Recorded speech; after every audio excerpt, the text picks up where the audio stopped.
ಇತ್ತೀಚೆಗೆ ಬೂಕರ್ ಪ್ರಶಸ್ತಿಗೆ ಭಾಜನರಾದ ಸಾಹಿತಿ ಬಾನು ಮುಷ್ತಾಕ್ ಅವರಿಗೆ ಮೈಸೂರಿನಲ್ಲಿ ನಿನ್ನೆ ಅಭಿರುಚಿ ಪ್ರಕಾಶನದ ವರ್ಷದ ಸಂಭ್ರಮಾಚರಣೆಯಲ್ಲಿ ಅಭಿನಂದನಾ ಸಮಾರಂಭ ಹಮ್ಮಿಕೊಳ್ಳಲಾಗಿತ್ತು. ಕಾರ್ಯಕ್ರಮದಲ್ಲಿ ಹಿರಿಯ ನಟ ಪ್ರಕಾಶ್ ರೈ, ರಾಜ್ಯ ಮಾಹಿತಿ ಆಯುಕ್ತರಾದ ಡಾಕ್ಟರ್ ಹರೀಶ್ ಕುಮಾರ್ ಮತ್ತಿತರರು ಉಪಸ್ಥಿತರಿದ್ದರು. ಈ ಸಂದರ್ಭದಲ್ಲಿ ಇತಿಹಾಸ ತಜ್ಞ ಪ್ರೊಫೆಸರ್ ನಂಜರಾಜ ಅರಸ್ ಅವರ ಪುಸ್ತಕಗಳನ್ನು ಬಿಡುಗಡೆಗೊಳಿಸಲಾಯಿತು.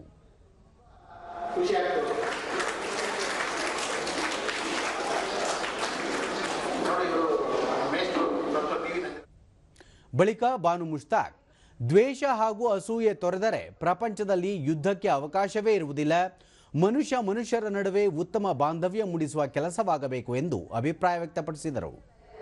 ಅಂತ ಹೇಳ್ಬಿಟ್ಟು ನನ್ನಂತೂ ಒಂದೇ ಡಿಫ್ರೆನ್ಸ್ ಏನು ಅಂತ ಹೇಳಿದ್ರೆ, ಅಲ್ಲಿ ಸುಮಾರು 300-400 ವರ್ಷ ಹಳೆಯದಾದ ಕಟ್ಟಡಗಳಿಗೆ ಒಂದು ಹೆರಿಟೇಜ್ ಟ್ಯಾಗ್ ಅನ್ನು ಅಂಟಿಸಿ ಹೊಸದಾಗಿ ಚೆನ್ನಾಗಿ ನಿರ್ವಹಣೆ ಮಾಡಿದ್ದಾರೆ.